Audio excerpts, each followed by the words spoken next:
nyonso oyo tobengaka yango BBC Tibo TV ezalaka wana mpona kopesa bino ba actualité.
Hallelujah, na Yesu Yesu nzambe nanga batanga kekokende esika oyo baza kosepela esika ya fête,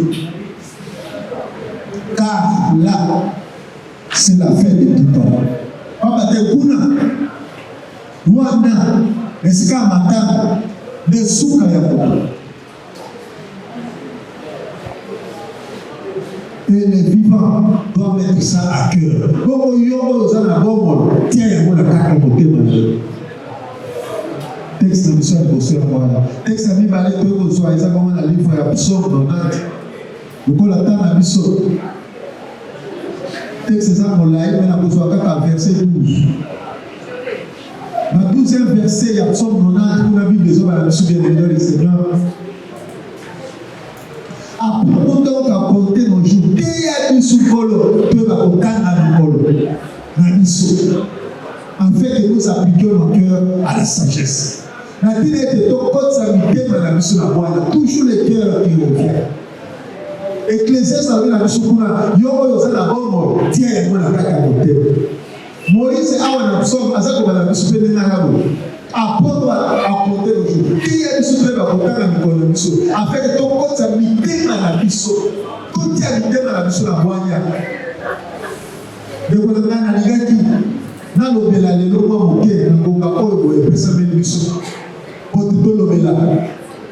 Na oyo tali bongo mwanya kati na moke. Alléluia. Alléluia. Bien-aimé yokanga malamu. Bible dit la mission Ecclésiaste c'est ça qu'on l'a. Ecclésiaste ça na ça roi Salomon. Oyo kwenzaba tout ce qui na bwanya, tout ce qui na mayela, tout ce qui na bomengo, a tout ce qui na nyonso na sela moyo oyo. Salomon, mwana David. Quand a commis mokonzi, a commis roi, a eu obonzi la nzambe libonza. Bible dit la mission de abonzi la nzambe a ngombe mimi. Na éviter la ngombe wana mimi. Pour tout le monde qui complet l'état. Et ça qui est là, comme on dirait, tout le monde est dépassé. Attends, un gros père, attends, un gros père. Tout le monde, tout le monde, un gros père, pardon, oui. Mais le quoi la Bible dit la mission, et ça y a quoi? À offrir les âmes, à trouver les âmes de Béga. Et là, on va dans ça, parce que c'est qui nous voit. Quand tout le monde a Salomon, il vient à ça, Salomon a dit ça, le colo. Le colo, il a dit ça, on est. Donc, comme ça, on est.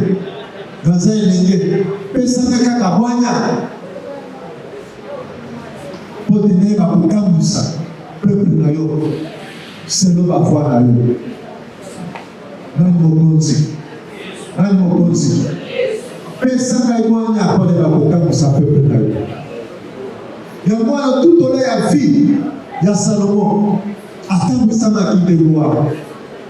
Mais la souka na nyonso kama iko koma nini texte na yeko oyo ayo koma buku oyo Ecclésiaste ezande ko kwa buku nini livre ya nini ya proverbe ezaba livre oyo ki koma bona souka kama ko mobangi akomi ko kende vers sa mort akomi ko kende pena kufa ayo ko mona mokili atali nyonso abitete nyonso ezana ko pa eza validé. Et on a dit la Bissou, quand on a verset 7 et le chapitre 7, on a dit et aussi la langue pour que nous n'ayons pas de mais pour la dernière fois, nous avons dit pour ça, pour ça, nous avons dit qu'il y a un au lieu de la fête, au lieu de la fête, au tiki fête, au tiki fête, peut-être le sauver Zalaki, le quand on a dit et bien la Bissou, on a dit diplôme. Nini toza ko sepela apoudre na nzoto na motu mais yo tiki no soara oyo no pona bakata pofra ko kora dede na ki de kola na ki de ko compatima na partager ma wala na di bota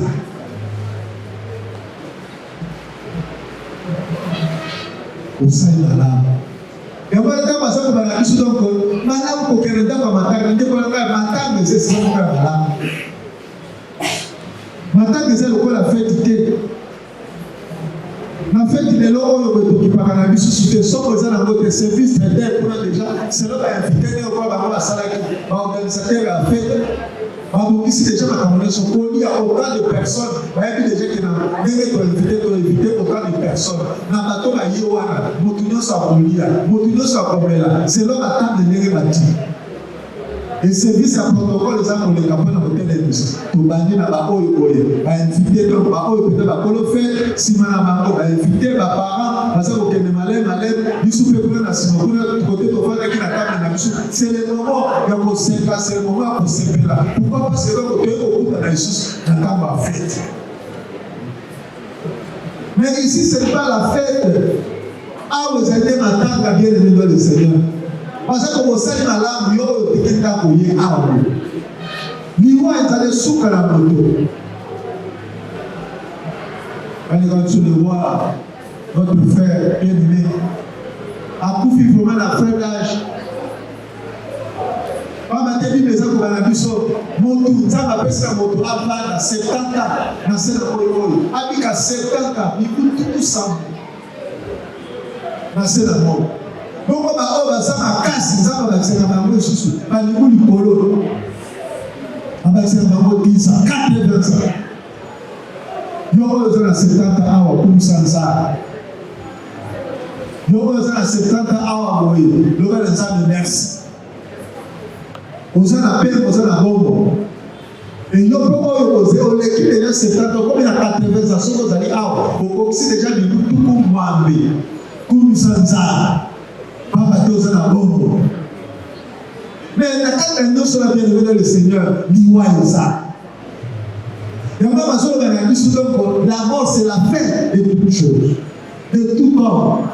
Là c'est la fin de tout homme. Mais il y a notre arme, nous tout lié qui n'est, nous tout vendre qui n'est, nous tout se faire qui n'est, nous ça qui n'est ignorance. Moi c'est que le corps a conseillé la mission, à ça que le corps monique la mission, ça qui confie la mission, à ça qui veut manier ce qui va lui camber, tu connais pas là, tu qu'on soit secours, ce qui va lui camber pas là, tu qu'on soit conseil, ce qui camber tu connais et pas là, tu qu'on soit oh tu as d'abord besoin.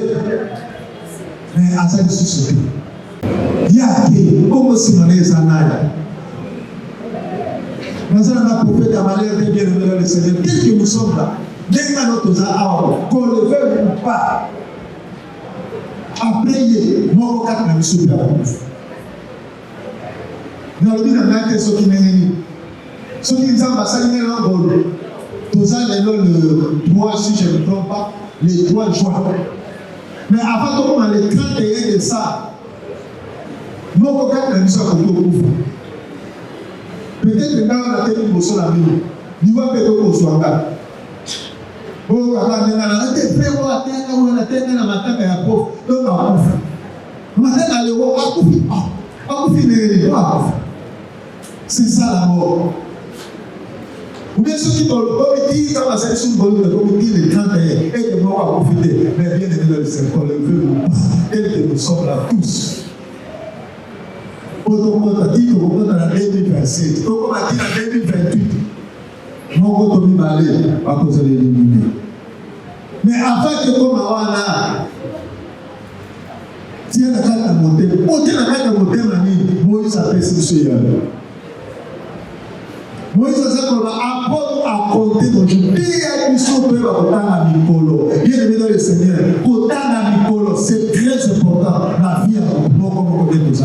Et si autant à Nicolo d'ailleurs. Mais quand la vie se trouve dans l'église, on me dit si action de grâce d'ailleurs, on me dit si ma tombe d'ailleurs, on dit la carte d'enveloppe. Bon, on dit que quand on a parole que d'ailleurs, ok, on peut pas la pasteur, oui, c'était papa pasteur, d'ailleurs, on peut s'en dire merci. Bon, abaxer les gars, c'est ce que nous faisons. Mais avant, Moïse, c'est ça chose. Toi, après de compter du colonisation, et ça, de compter, dans le sens où on a recours. Nous avons appelé ça qu'il y a dans le colonisation, tout comme à 7 ans, ou les tout comme à 80 ans. Oh, ça va combien de sénat mais toi, le voix est qui sont parce qu'il ne peut pas dans 60 ans. Il y a un peu de temps à Nicole. Tout le temps, on a compte beaucoup à l'écoute. Il y a ce qui est professeur, on a autant que ça. Autant dans les dégâts à l'écoute. Donc, au lieu de pouvoir dans la séquence, on a 1, 2, 3, il y a Nicole, il y a 50, 80. Non, on va aller autant dans 80. 79, 78, 77. 75, 70, 67, 60. Ainsi de suite, motu oyo boye akotanga mikolo na ye na sens abebu akoza motu oyo akotanga motema na bwana akoza motu oyo akotanga na kotanga nsa akoza motu oyo akoluka nsa akoza motu oyo akosalela nsa akoza motu oyo akotanga koza na conflit.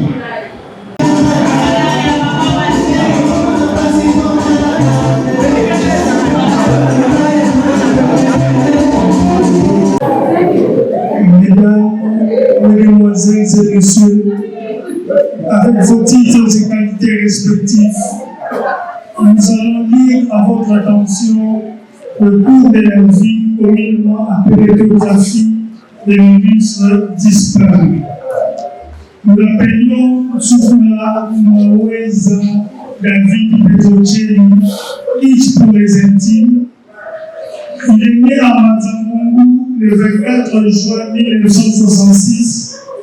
Il a passé son enfance et son adolescence au quartier Christ-Roi de la cité de Mazamou.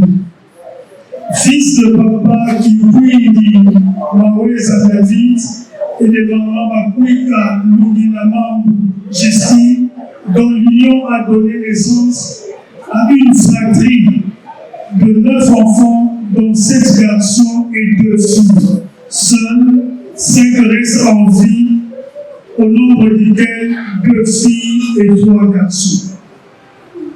Il était originaire du village Mouangou, dans le secteur de Dimumba, territoire de Mozi, province du Congo central. Il a fait ses études primaires à l'école primaire officielle Noki en pleine ville haute de la cité de Mazamou. C'est à l'Institut Kimfuka, une école conventionnée et humaniste, qui fera son cycle d'orientation et les humanités scientifiques, option maths physique. Après avoir décroché son diplôme d'État très jeune, en sa qualité de D6, il va enseigner d'abord à l'Institut Mizali, une école conventionnelle catholique située dans son quartier Christ-Roi, et ensuite à l'Institut technique agricole et vétérinaire Itav Massamba, une école officielle toujours à Mazamou.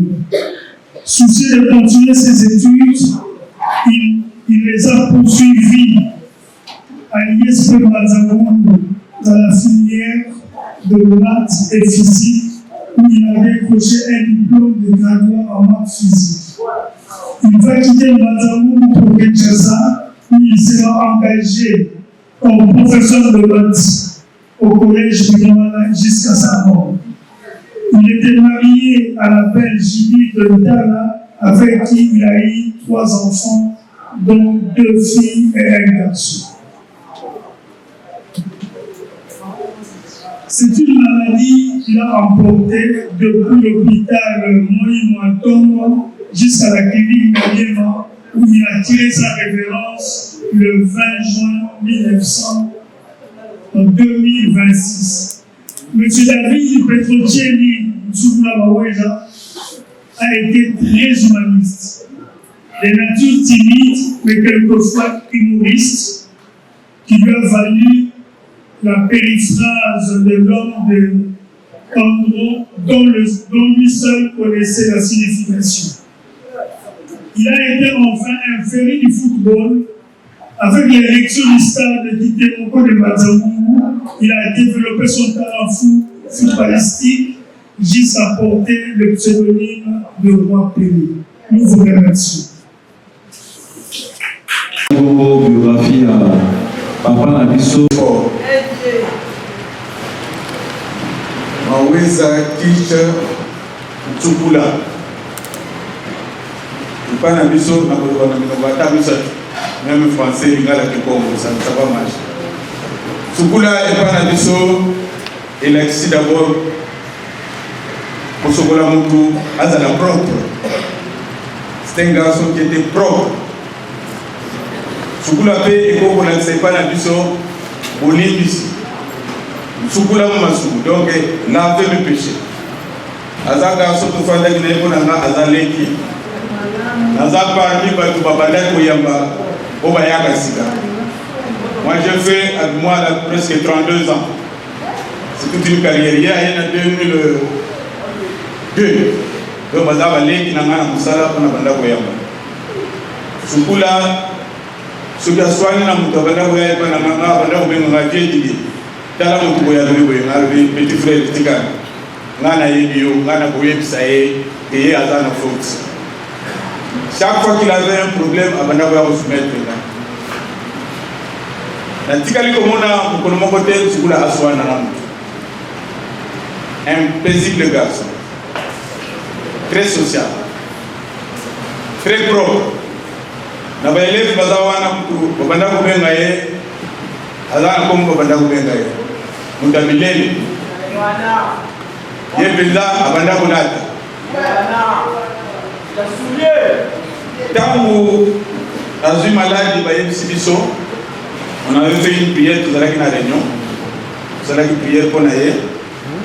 C'était un vendredi là, pour bien avoir vous allez la délibération, samedi de qui l'objet que vous allez la réunion la préfète, bon de la vie qu'on a un mot, pour le but, la posé à ma camp préfère que il y a des rendez-vous. Nous avons à établir l'invitation et pas mon tour. Les ans à jour à la date ce qui est commis, invitation à y payer. Pour que discuter à la côté. Aweza azwaki invitation kwa yeye. Ndio kwa Seigneur que biso au moins to moni okende na ye petit kali biso na motema. Na bana classe mingi bayete ko bazana ba parana ba peut-être ba autoriser ba motema lobi ba koya délégation père de moi les akuna. Na ba professeur c'est pas facile d'être professeur de mathématiques. Abatu obatanga sokezana ba domaine obana classe ba l'ingate mathématiques, anglais, physique na chimie. Mais abana ko maîtriser bana wana ndenge sokezana nga souvent to bana kokutana. Soki abimi na classe na remplacer. Na 5e de humanité littéraire nga soki na bimi ya remplacer. Mukono musu semaine musu to zali na ba vacation ya ba na après-midi. Ce qui n'a pas de milliard à remplacer, ou bien il y a des milliards à remplacer. Donc, ce qui m'a fatigué, c'est que j'ai continué à faire. Ce qu'on s'est dit, c'est continuer. Donc, un garçon, ce qu'on s'est dit, service à Banda Boboyate. Donc, on a vu que c'est une perte énorme. Le professeur de mathématiques, la physique, parce que qui était pour nous. Ngai, na Banda Boboyate, mathématiques, parce que nous avons fait mathématiques. Azalaki le premier licencié en mathématiques na RDC. Quand dans le domingo, ma belge bayiba ya akenda Belgique asala kana centre nucléaire. Maweza damu sisi na kutuna un garçon propre même dans la préparation na yeye. Ce qui directeur des études azalaki ana préfet ko ba contrôler ba document na biso. Quand il écrit au tableau, c'est vraiment très propre. So na raconte azana na tête à qui se mutaota ya ouais. Donc pour na biso azali na biso uzalaki na ye tuzi atali kambo ya mabete atikali ko swana te. Vraiment je pense ndenge na monela ki ye ndenge na tufanda ki na ye pour le moment en tout cas il est dans le carré des gens. Merci beaucoup et à son âme. Nazali monsieur Gilbert Gatsosa, Nazali directeur des études à l'Institut Ouakadingi. Mais avant comme à l'Institut Ouakadingi, na collège Bimois.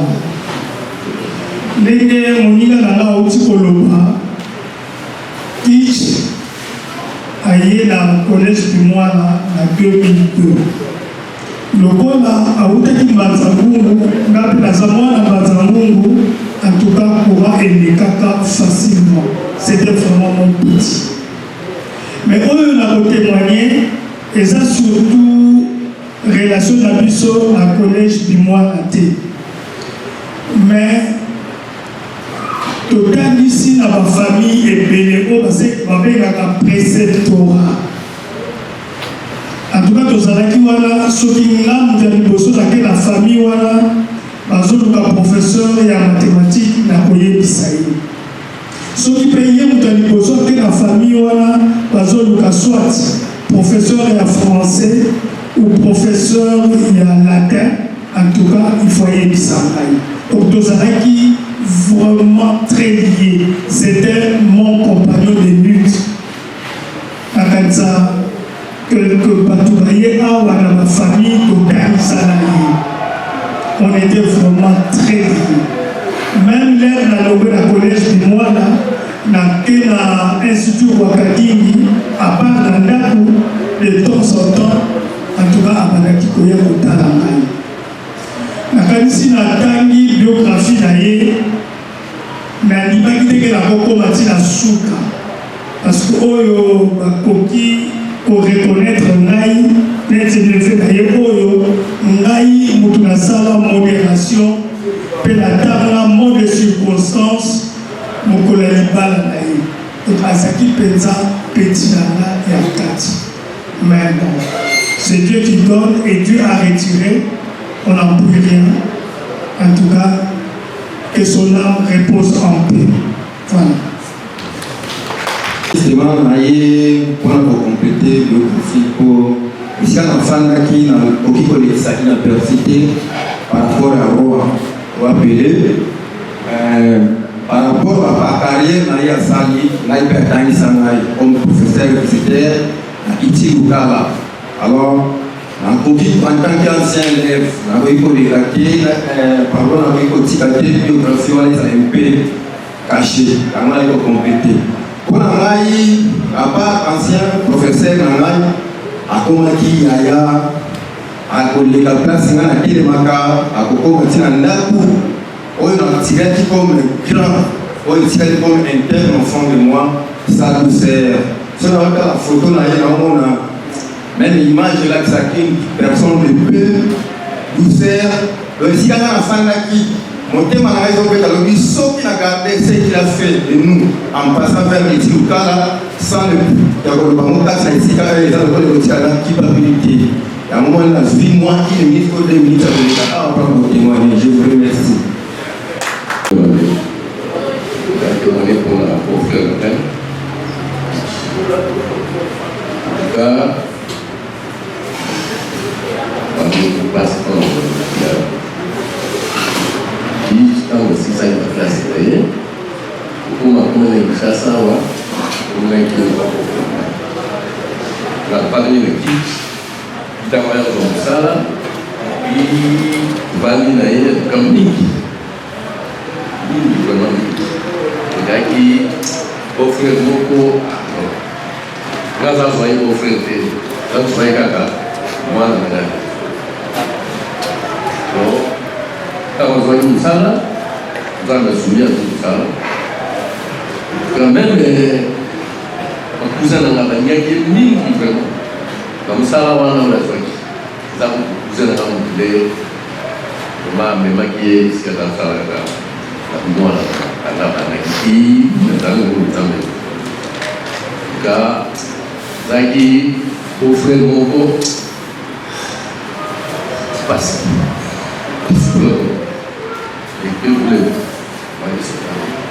Akin vraiment soki aye ya uti na classe aye uta na neti wanili boye ba kusanga ka loko seka video so koma kada seka uya ona sa mo na ye seka donc il va pas bien na neve na ye pardon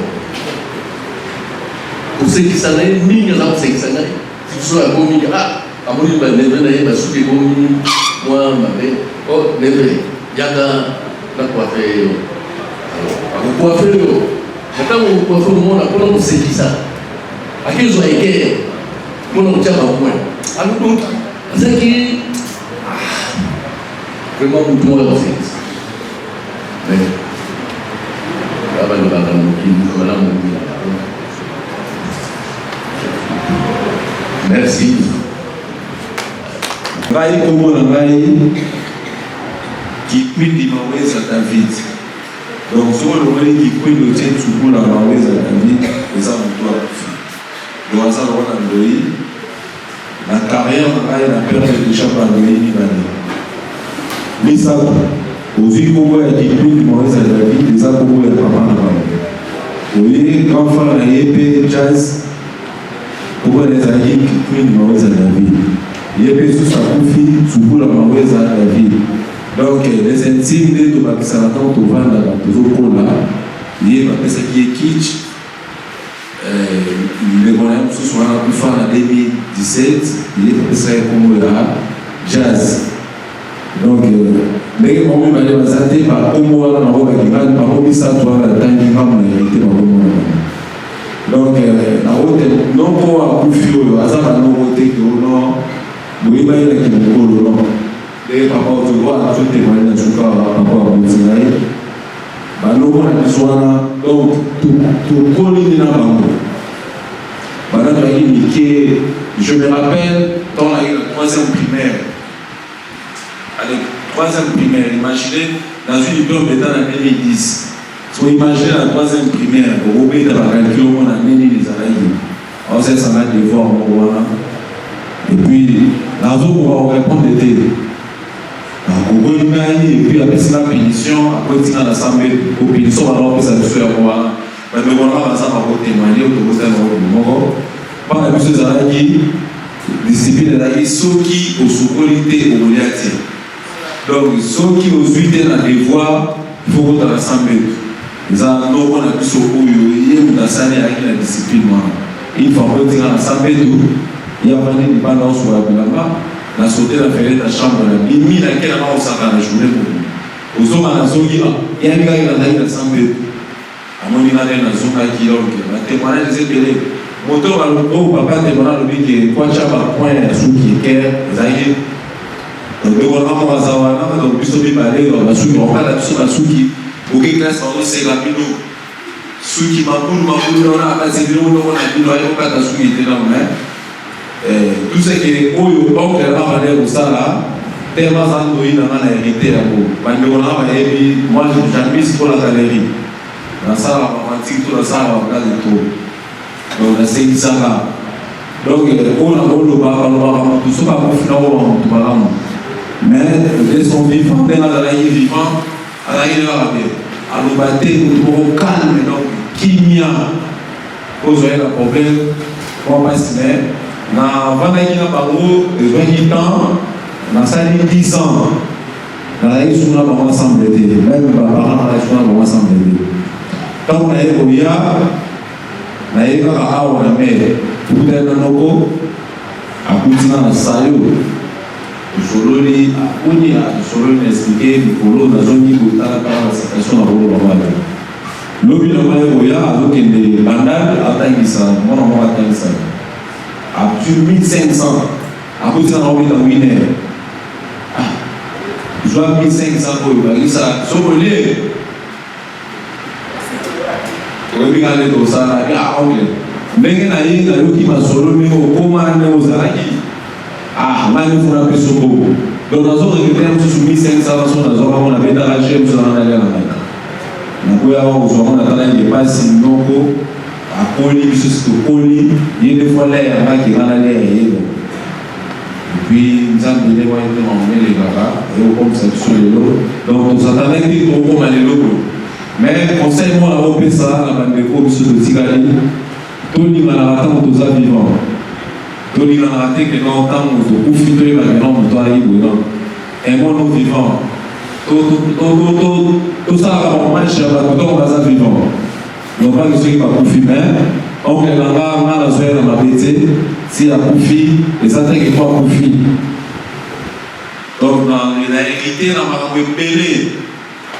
Donc, comédien, humoriste, donc, ceux qui travaillent également à professeur, peut-être un jour, mais il faut la vie de leur donc, plus que la vie de leur non, on a évité, mais elle va voter, on a évité.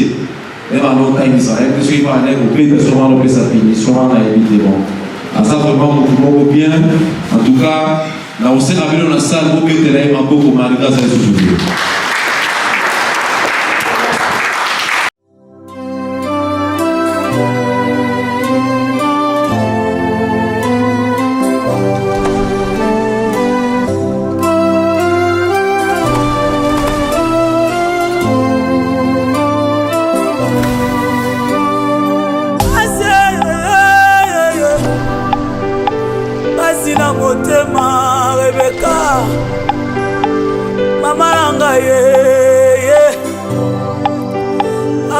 Manyanga,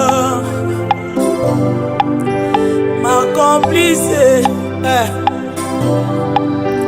ma copine, Mama Langaye, moi ça m'a bondelio, la qui s'est mise de la Nzambe, Rebecca, une femme forte, une femme de prière. Ah, ma jolie maman.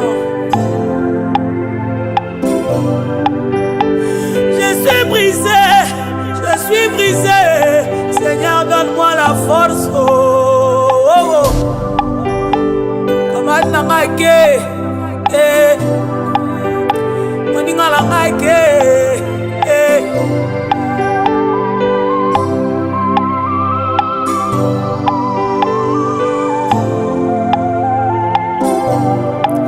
Sangwango kiloe, Sangwango somo, Sangwango kolela oh. Je suis brisé oh maman. Baby na yemba joyeux anniversaire maman. Lelo na lobi adieu oh beta. Lelo na lobi adieu oh beta. Nakokite ye na lobi. Lelo na lobi adieu oh beta.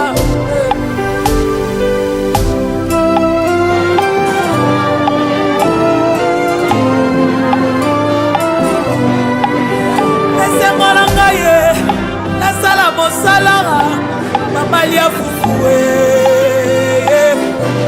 Maman langa teka makala oh pona tanga.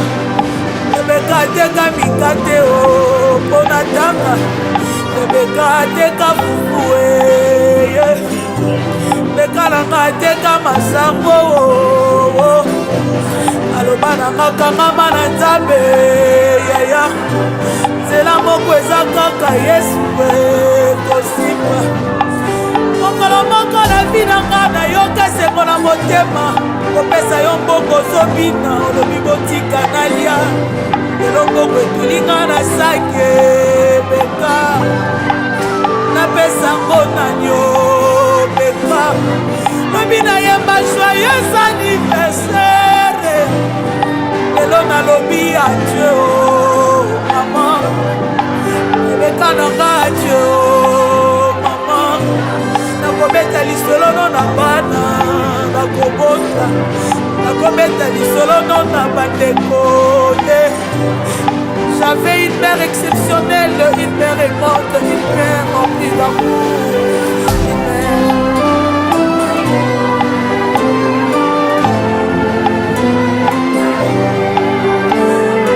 Adieu maman oh. Adieu Rebecca.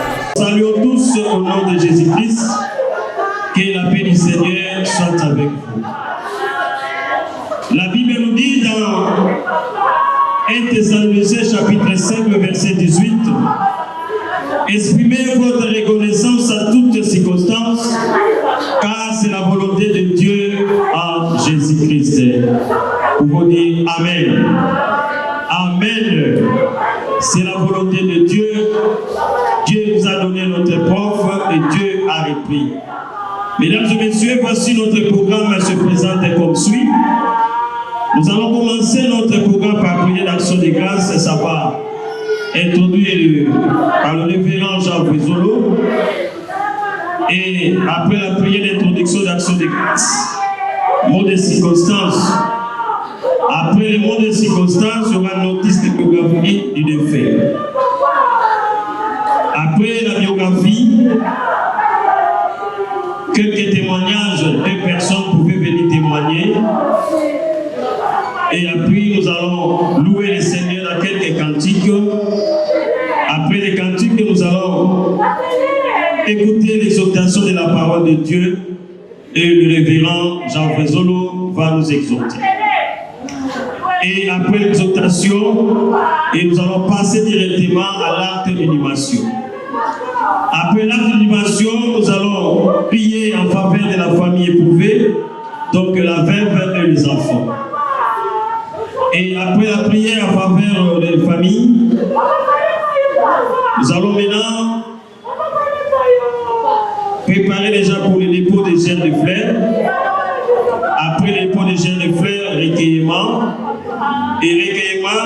de la famille.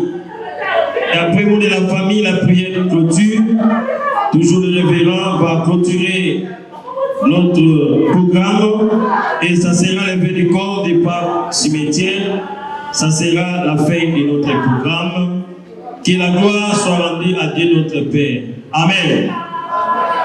Les seigneurs. Dieu notre Père, nous te prions, Seigneur, de nous accompagner pendant ces cultes que tu nous offres. C'est vrai que nos cœurs sont troublés, nos pensées désemparées, mais nous savons que Dieu est au-dessus de toutes choses. Quand il décide, l'homme n'a pas de parole. Quand il décide, tout le monde se met en silence. Quand il décide, tu fais ce que tu veux et personne ne peut contourner ce que toi tu as décidé. Ainsi, Père éternel, je t'en prie de préparer nos cœurs afin que ce culte puisse donner honneur à toi. Seigneur Dieu, que ton Saint-Esprit puisse nous accompagner du début de ce culte jusqu'à la fin, afin que la gloire ne puisse donner qu'à toi, afin que toi seul reçois la gloire. Et Seigneur, toi qui es capable de nous consoler, nous tous ici présents, nous te prions de prendre la première place dans nos cœurs pour nous accorder la paix qui vient de toi, la paix qui vient de toi, c'est cette paix que nous avons besoin. Seigneur Dieu, merci, accompagne-nous du début, la poursuite et jusqu'à la fin de ce programme que toi-même tu auras à diriger et que nous les humains nous puissions disparaître et que toi seul sois présent pour conduire ce culte. Nous avons ainsi prié au nom de Jésus avec action de grâce. Nous avons tous la conscience tournée vers toi en disant gloire et louange à toi Seigneur Jésus-Christ. Amen. Frères et sœurs dans le Seigneur, bonjour. Une fois de plus encore, bonjour. C'est avec une profonde tristesse que nous sommes réunis aujourd'hui pour rendre un dernier hommage à notre regretté Papa David de Soukoula Mawese Kitch. En ce moment de douleur et de séparation, le mot semble suffisant pour exprimer notre peine. La disparition des êtres chers laissait un vide ici-monde dans nos cœurs et dans notre famille. Cependant, nous gardons le souvenir des bons moments partagés avec lui, de son amour, de sa présence et de tout ce qu'il a apporté à ceux qui l'ont connu. À toute la famille éprouvée, nous présentons nos sincères condoléances et nous nous assurons de notre soutien à cette épreuve. Que le Seigneur vous accorde la force, le courage et la consolation nécessaires pour traverser ces moments difficiles. Comme nous le rappelle la Bible dans Jean 11, 25, Jésus dit, je suis la résurrection et la vie. Celui qui croit en moi vivra quand même, il sera mort. Que l'âme de notre très cher papa, David Soukoula Mawese, repose en paix et que Dieu console tous ceux qui pleurent son départ. La joie d'avoir partagé ta vie est plus grande que la douleur de ton absence. Que son souvenir demeure à jamais dans nos cœurs et bon retour à la maison de ton Père. Merci à tous et fin de citation. Mesdames, Mesdemoiselles et Messieurs, avec vos titres et qualités respectifs, nous allons lire à votre attention le cours de la vie communément appelé biographie de l'illustre disparu. Nous l'appelions Soukoula Mawese David Petrotier, Kitch pour les intimes. Il est né à Tisville, aujourd'hui Mbazangungu, Le 24 juin 1966, il a passé son enfance et son adolescence au quartier Christ-Roi de la cité de Mbanzangu. Fils de papa Kikwindi Maweza David et de maman Bakui Kalungi Lama Justine, dont l'union a donné naissance à une fratrie de 9 enfants, dont 7 garçons et 2 filles.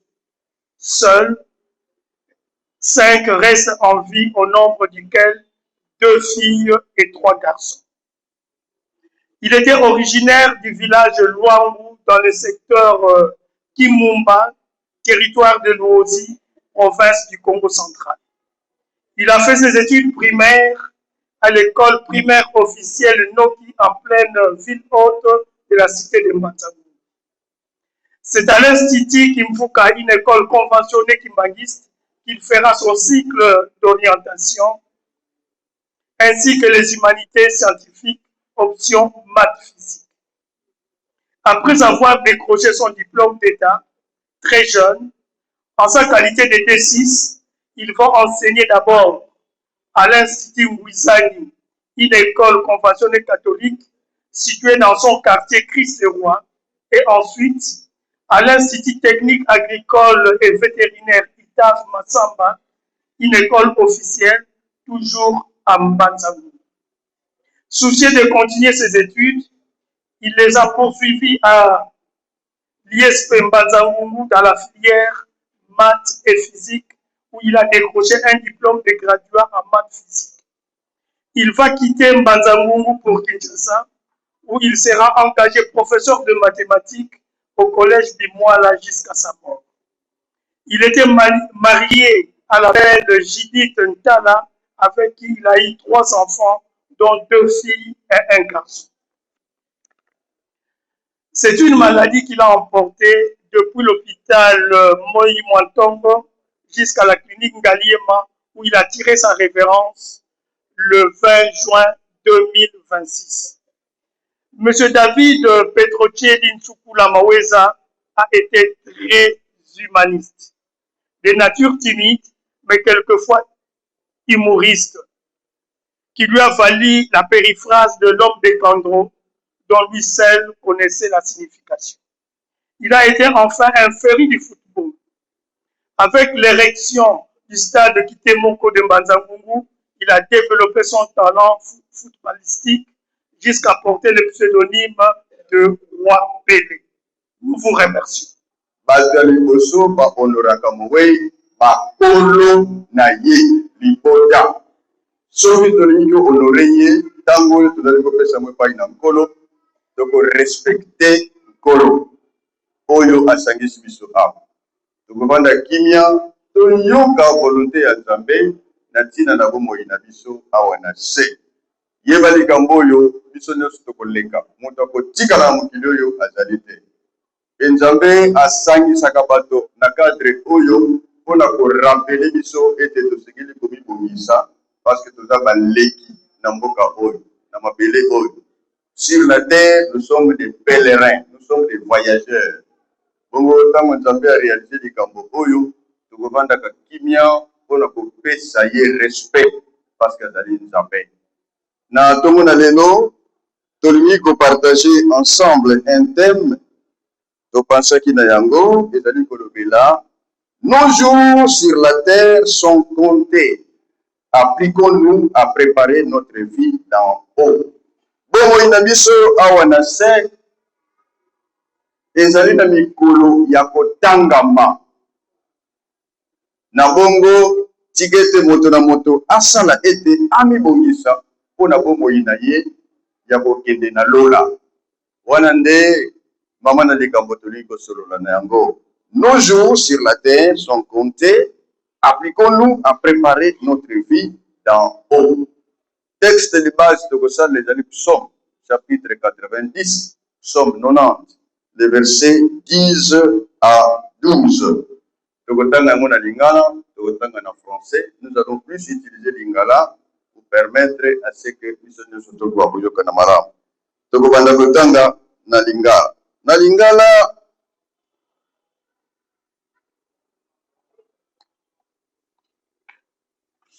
Avant totanga nazali kosenga na moko azonga kati na ye kosambela loba ete ekolo asolola na yo na mwa ntango ya pesi biso. Prions le Seigneur. Seigneur Dieu, na ntango oyo tolingi koyoka liloba na yo tozali na posa na yo. Yo kaka nde okoki kolimbola biso maloba oyo malamu mpona ete tomisosola mpe mpona topesa yo lokumu kasi mpe mpona repentance na biso. Tobiangi yo omimonisa na kati na bomoi na biso na mitema na biso orendre mitema na biso fertile ya koyamba mbuma oyo olingi kotia na mitema na biso mpona ete ebota mbuma. Tobondeli bongo na kombo na Yesu. Amen. Matangi na lingala elobi boye Psaume 90, Psaume 90, le verset 10 à 12. Matangi na lingala. Bomoi na biso ekoki koumela mbula tuku sambo 70 ans. Et mbula tuku mwambe 80 ans. Pona bato oyo ya nzoto makasi.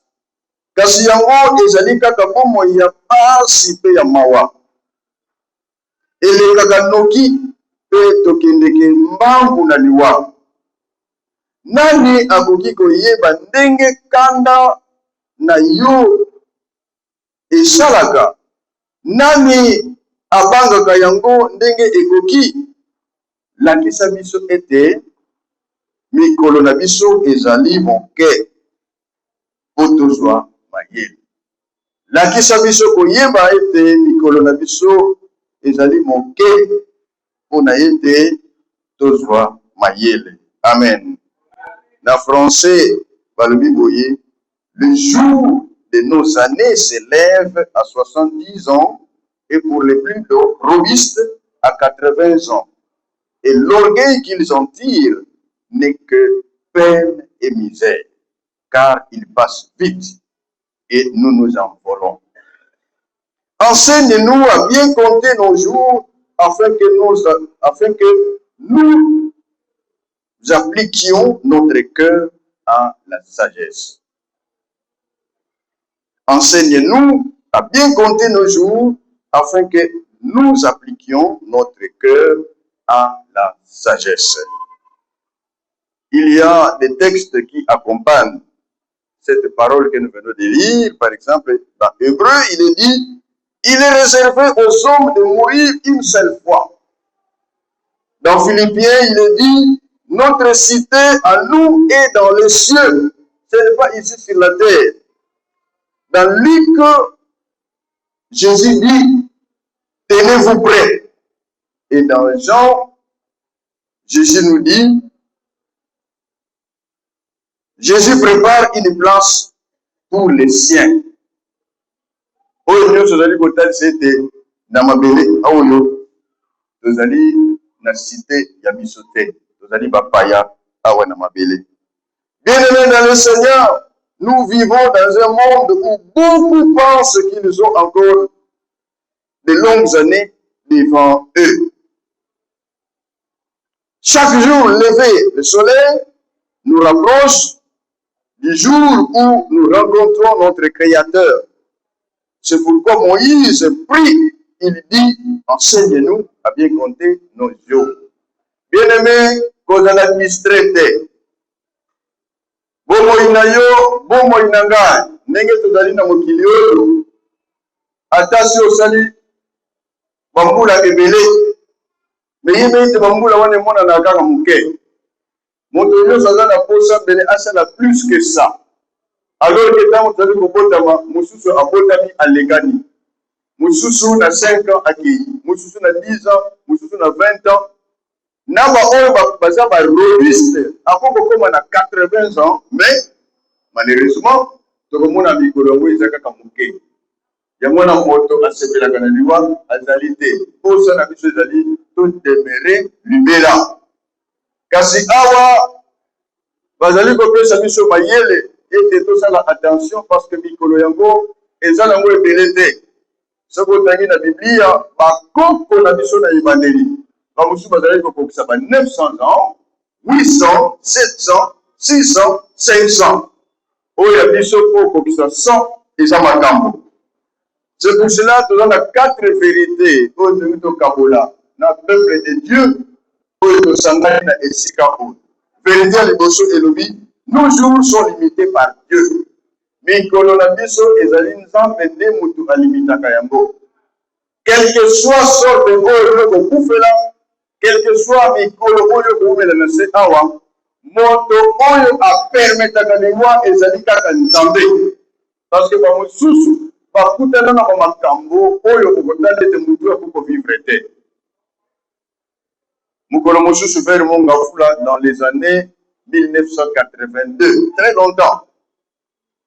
Batumoko basalaki accident na ki malumal na tango wana transport ba ki malumal e bano sala ba transport bongo bavandaki na papa 555 camion e baluki bazoko kweya camion ezali ko fina ba moko place camion ke na ko telepela ezalaki likolo ya nzoto na ye abukanaki misuni pasuki mais azo continue koloba bao bayaki mpona basunga bango balokoti bato bao bamonaki ete oyo akoko vivre ye bamonaki ye akoko vivre lisusu te parce que nzoto nyonso epanzanaki kasi ntango azali kotala bazolokota baninga bazali kotia bango na bavoitire mpona babima bango azoganga ngai mpe nakufi nanu te ngai mpe bozwa ngai nakufi nanu te bato balobi yo osi opanzani ndenge wana okobika te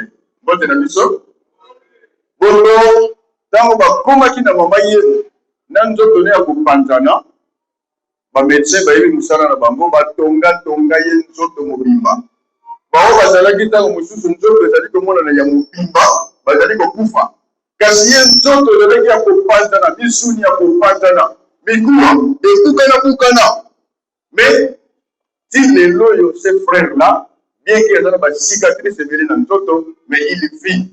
Quelqu'un peut dire Amen. Donc, comment il a dit ça? Pour nous dire que limite nango nzambe ne apesa kaya. Alors biso to senge les gars kakotosa oyo nzambe alingi elega na bomo ina biso. La Bible affirme que la vie est courte. Elle est comparée à une vapeur, à une fleur qui se fane à l'herbe qui sèche. Nous ne sommes que des voyageurs sur cette terre. Nos richesses, nos diplômes et nos responsabilités resteront ici-bas. Dans le limite d'un temps de écoquille, à récupérer yo, au continuer mon bien pour yo, au pays qui n'ont pas inaïe. Vraie question n'est donc pas combien de temps vais-je vivre? Motuna oyo moko na biso na tongo togo mituna. Kotuna te mikoloboni nga na kovanda wana se. Mais motuna ya malamu ezengeli ko mituna yango oyo. Suis-je prêt à rencontrer le Seigneur aujourd'hui? Est-ce que ceux qui eyeli ngai lelo nazali ya kokongama pona kokutana na nkolo na ngai en face po nazala na position malamu? Oyo la question moko na biso asengeli kopesela eyano. Ndenge ovandi wana tala motema na yo, tala etamboli na yo, tala elobeli na yo, tala ba-attitude na yo, tala lolenge otambolaka. Peux-tu dire que soki nkolo yeyo ayele yo na bomoi na yo donc abengi yo est-ce que oza prêt ya kokutana na ye?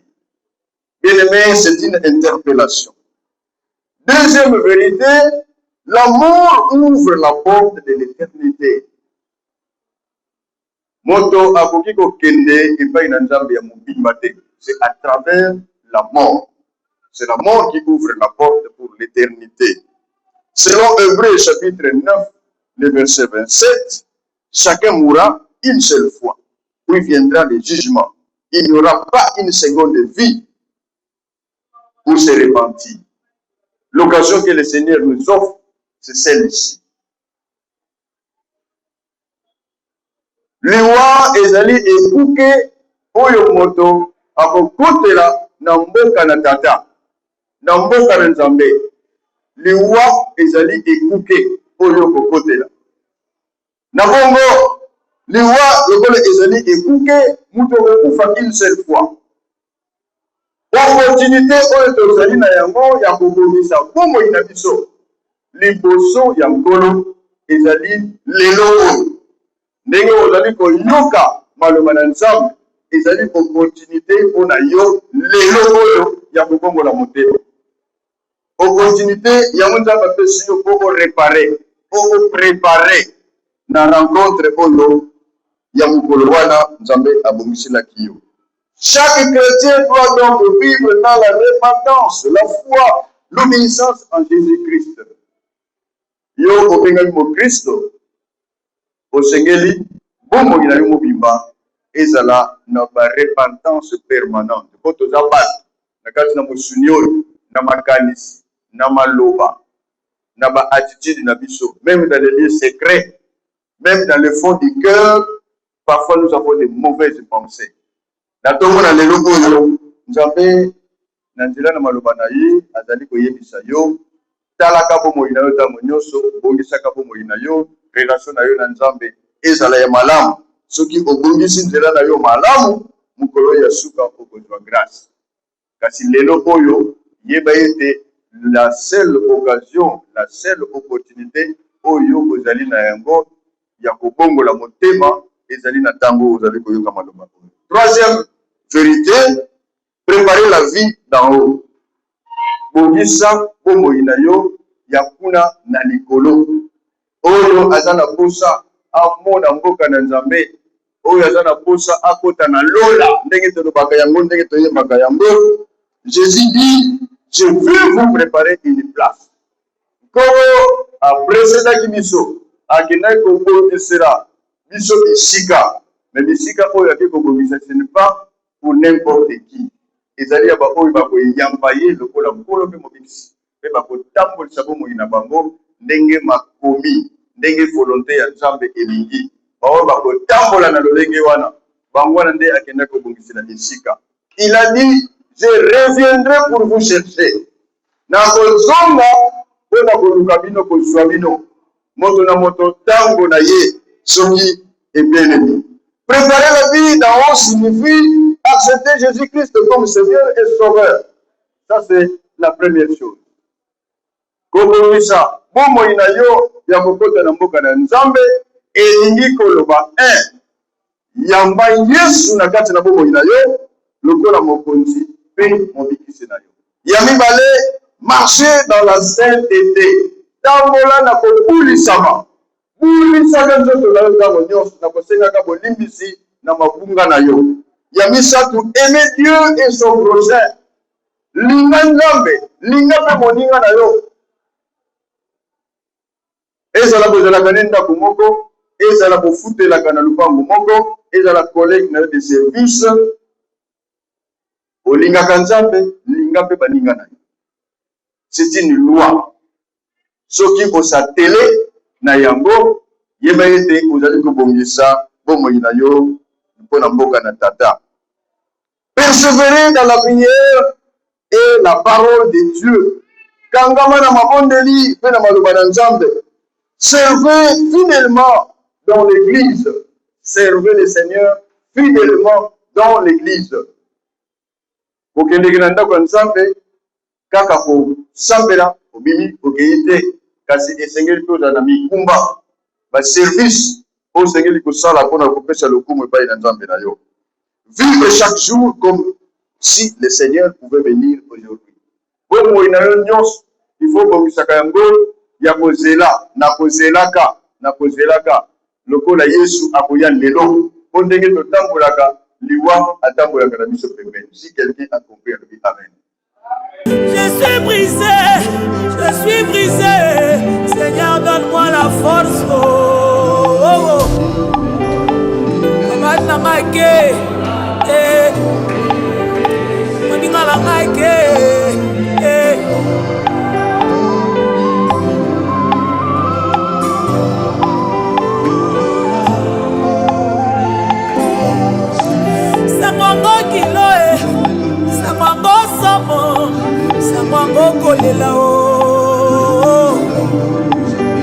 Je suis brisé, oh maman.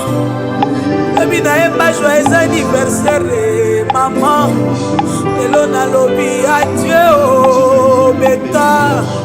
lelo nalobi adie o beka nakoki te ye nalobi lelo nalobi adie o beka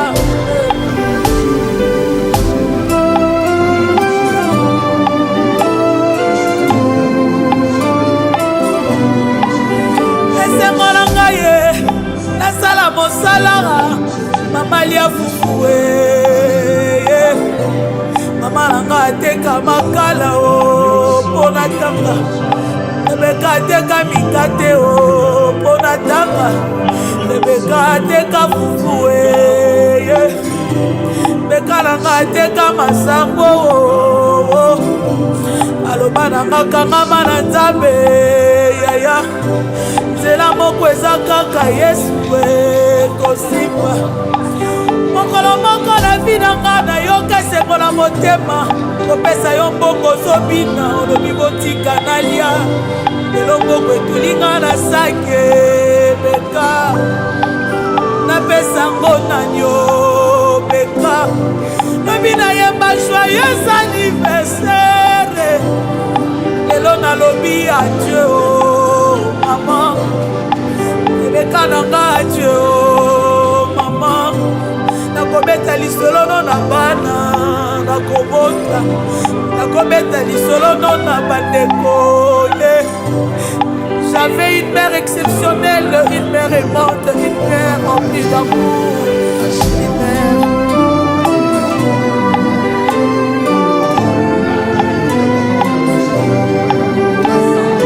Adieu maman oh, adieu Rebecca, adieu oh,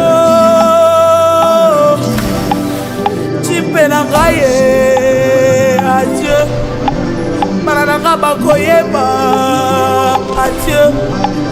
Lokola libala na kokaniso, adieu. La cérémonie est finangaye, oh, adieu. Attends ma voyage na kobazo, adieu. Merci Seigneur, merci de l'avoir fait Jésus. Merci papa, je n'ai plus la force, Saint-Esprit donne-moi la force. Oh.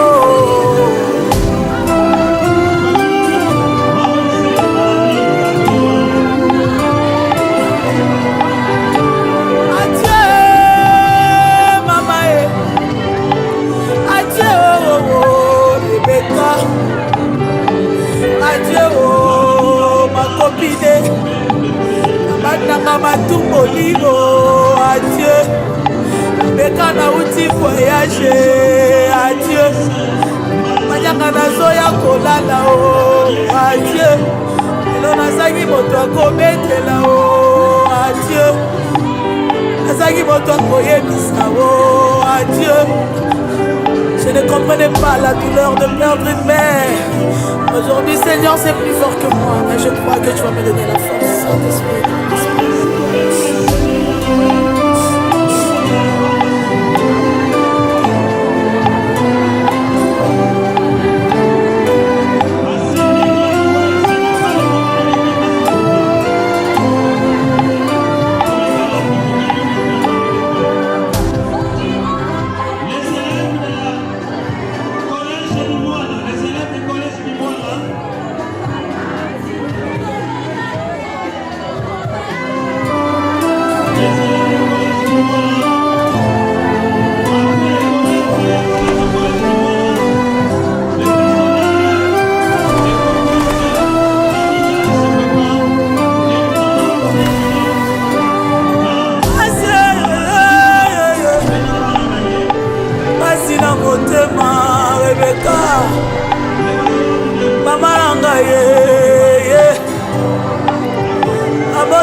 Ma complice,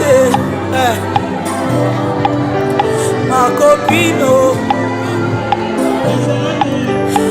maman langaye, moi ça m'a botelio, la qui s'est mise de la table, Rebecca, une femme forte, une femme de prière, ah ma jolie maman.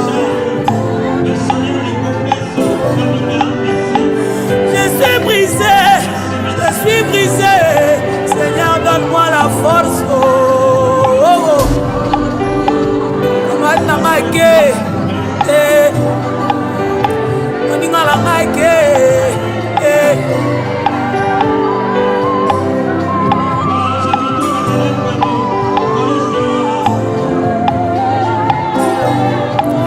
sangongo kilo sangongo somo sangongo kolela o je suis brisé oh maman lobi na yemba joyeux anniversaire maman lelo nalobi adieu oh beta lelo nalobi adieu oh beta nakoki te yeye nalobi lelo nalobi adieu oh beta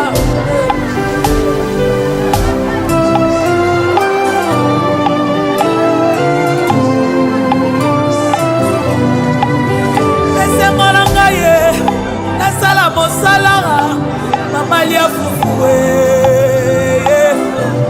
mama nanga ateka makala o mpona tanga ebeka ateka mikate o mpona tanga ebeka ateka fufue beka nanga ateka masango o aloba nanga kangama na nzambe yaya nzela moko eza kaka yesu ekosikwa mokolo moko na vi na nga nayoka esengo na motema kopesa yo mbongo ozobina olobi botika nalia lelo mbongo etulinga na sake beka napesa ngo nanyo beka lobi nayemba joyeux anniversaire lelo nalobi adieu maman ebeka nanga adieu maman nakobeta lisolo no na bana nakobota nakobeta lisolo no na bandeko j'avais une mère exceptionnelle une mère aimante une mère remplie d'amour une mère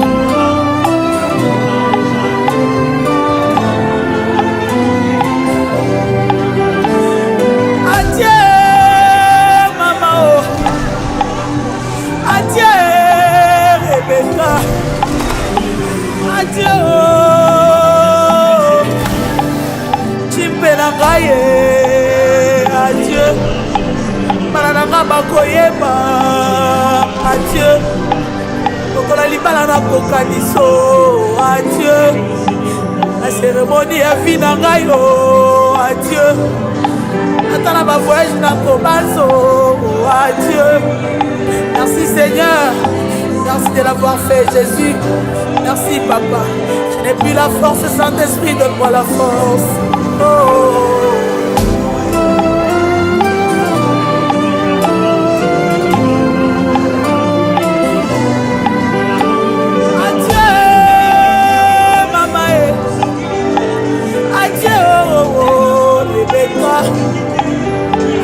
adieu oh ma copine matanga matumboli oh adieu beka na uti voyage adieu manyanga nazoya kolala oh adieu lelo nazangi moto akobetela oh adieu nazangi moto akoyebisa oh adieu. Je ne comprenais pas la douleur de perdre une mère. Aujourd'hui, Seigneur, c'est plus fort que moi. Mais je crois que tu vas me donner la force, Saint-Esprit.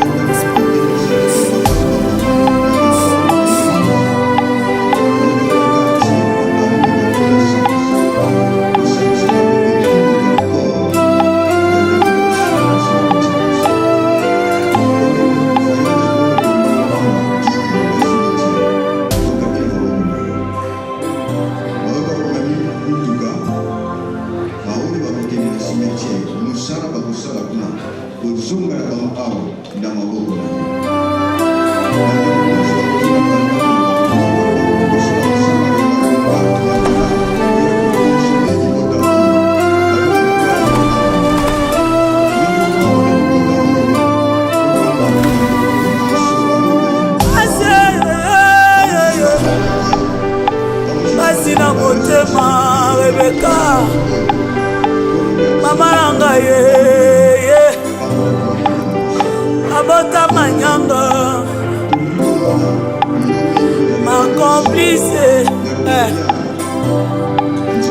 ma copine mama nanga ye mwasi ya mabondeli alakisa biso nzela nzambe Rebecca une femme forte, une femme de prière. Ah ma jolie maman, je suis brisé, Seigneur donne-moi la force. Maman nanga ke moninga nanga ke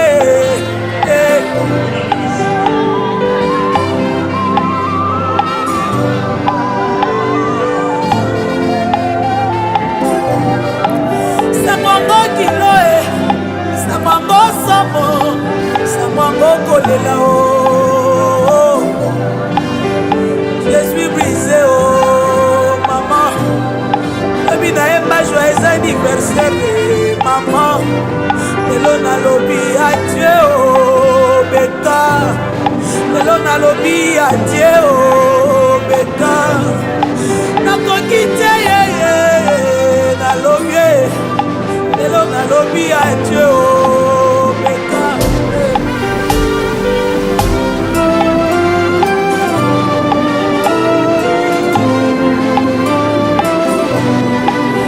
Laissez-moi la ngaye nasala mosalara mamali ya fufue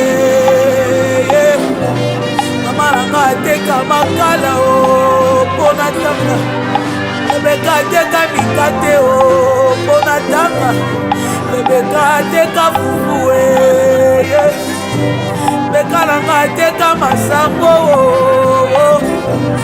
aloba nanga kangama na nzambe yaya nzela moko eza kaka yesu kosimba mokolo moko na vi na nga nayoka seko na motema kopesa yo mbongo ozobina olobi botika nalia lolongoko etulinga na sake Beka napesango nanyo Beka lobi nayemba joyeux anniversaire lelo nalobi adieu maman Rebecca nanga adieu maman nakobeta lisolo no na bana nakobota nakobeta lisolo no na bandeko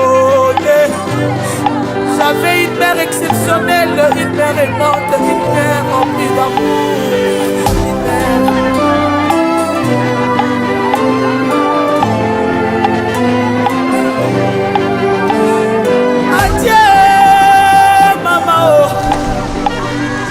adieu Rebecca adieu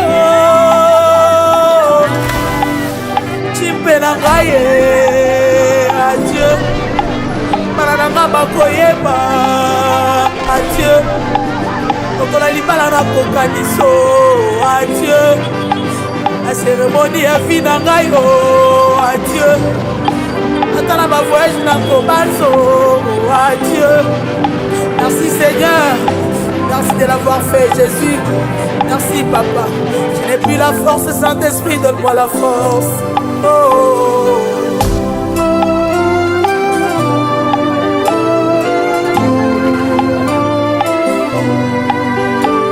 Adieu maman, adieu Rebecca, adieu ma copine.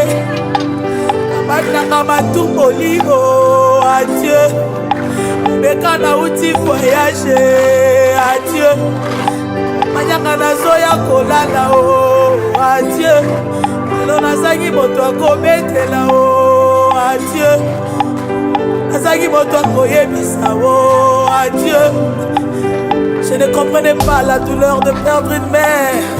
Aujourd'hui, Seigneur, c'est plus fort que moi, mais je crois que tu vas me donner la force, Saint-Esprit.